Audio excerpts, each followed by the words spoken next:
Hi guys, this is John here. As part of session 4, continuing our lab number 2, where we had looked at the wheat type lab and we were predicting the type of wheat grain, whether it was Kama, Rosa or Canadian.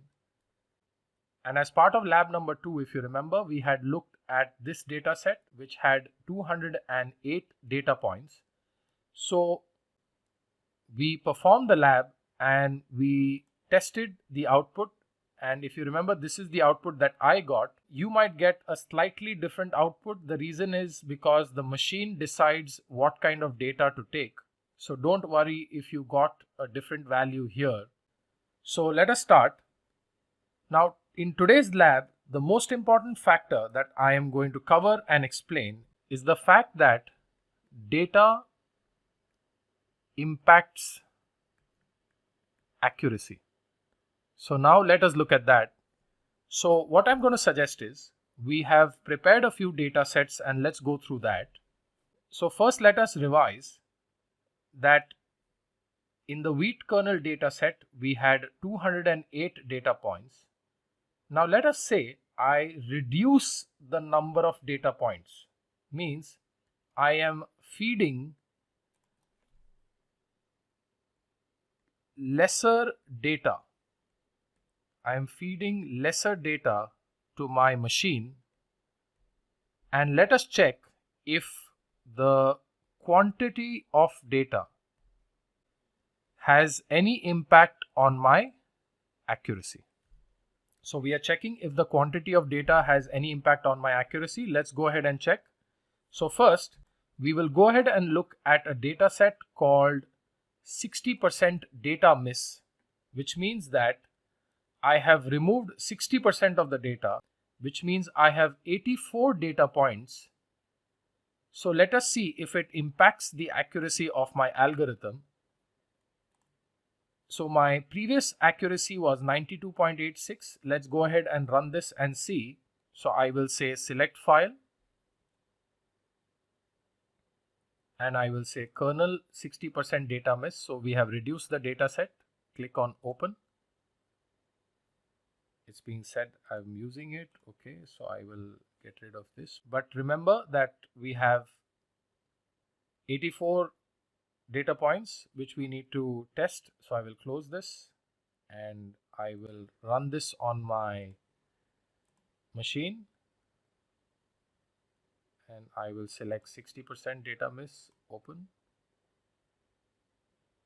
Select all my inputs and outputs. If you remember the input and output parameters. Okay. Now to keep it fair, I am leaving my test and train split at 20 and 80 just to be standardized, and I will keep my algorithm the same and I will go ahead and run it. So just before I run it, what are we trying to look at? I have reduced my amount of data by 60%. So I've reduced it by 60% and I will see if there is any impact on my accuracy here. So let's say run. So we will go through these steps quickly.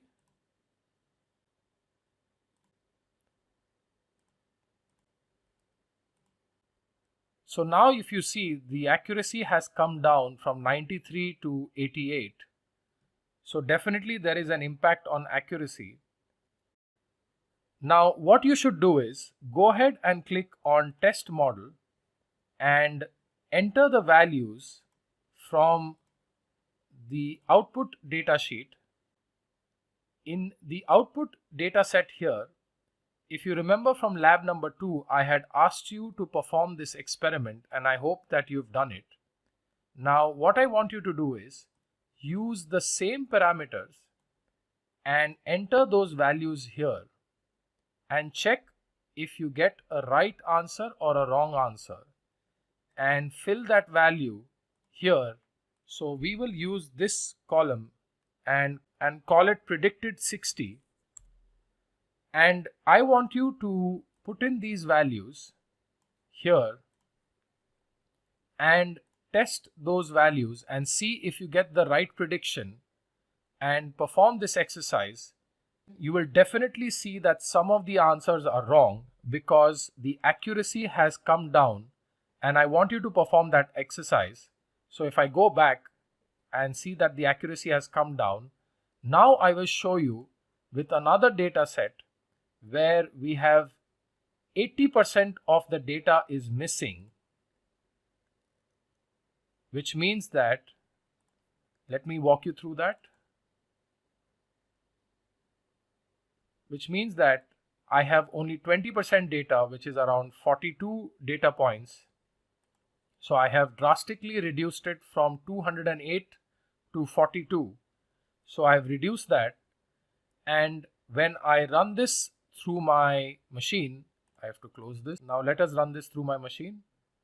And if I say area, perimeter, length, width, compactness, asymmetry coefficient, and length of kernel groove, we will go ahead and say wheat type. So I have selected my input and output parameters, and my split is still the same, 20 and 80. Now I choose a decision tree classifier, which is my algorithm, and I click on run. I go through the steps.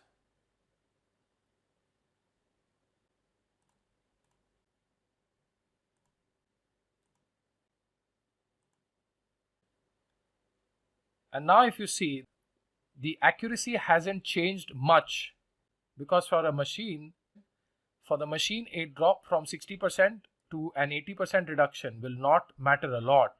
However, when you decide to test the model, you will see that you will find a lot more wrong answers. Let me say predicted 80. When you will fill this, you will find a lot more wrong answers than what you had before. So I would like you to do this exercise with these data sets, and you will understand one simple concept, which is a very important concept here, which is that the quantity of data impacts my accuracy. This is a very important aspect that I want you to try. Now, as part of this lab, I also want you to try a few more things, which I will guide you how to do it, but I want you to do it on your own. Apart from the quantity of data, we will look at another important concept, which is the importance of the input parameters in the data. So for example, for our wheat kernel, we had area, we had perimeter, we had length, we had width, we had compactness, we had asymmetry coefficient, and we had length of the groove. If you remember these parameters, I had explained them in the previous lecture. So now the question is, what if I reduce these parameters and I only have 1, 2, 3, 4, 5 parameters, and the other parameters I eliminate them? The question is, and you need to help me answer this question, what happens if I reduce the input parameters? Okay. So the question is, what happens if I reduce the input parameters?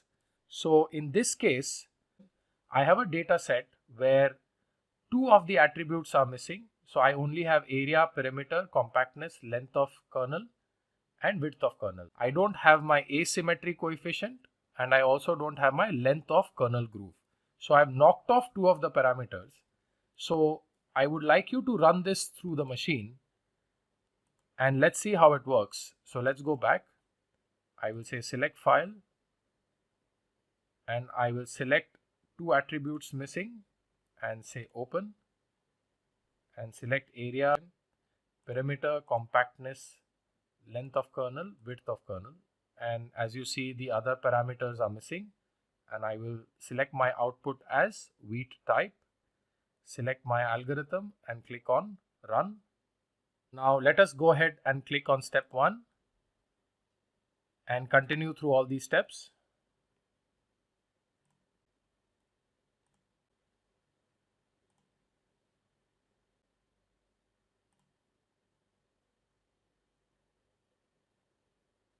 Now, if you see, originally my accuracy was much higher with all the data points, but now with a few parameters reduced, my accuracy comes down. Now, what I would like you to do is again test this model on these 10 data points and see what results you get, and call this 2 parameters missing.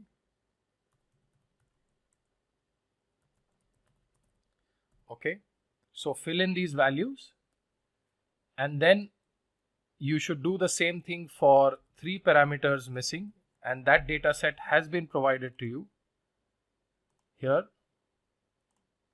So with 3 attributes missing or parameters, you can call the same. Try this data set in the tool, go through this process and then test the model. I want you to fill in the prediction whether it was right or wrong here, and I want you to compare and see what kind of a behavior you get.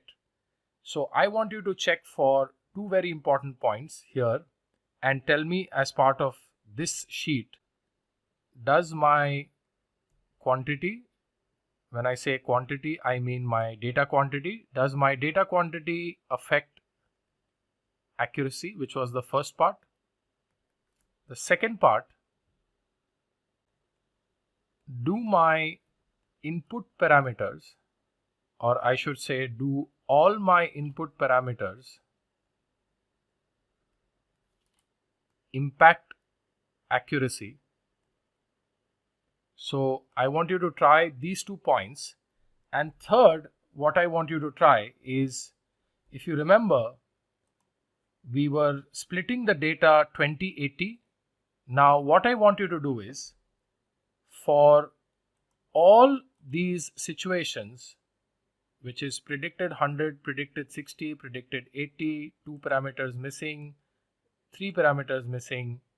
So this was done for a 20/80 split, which was 20 testing and 80 training.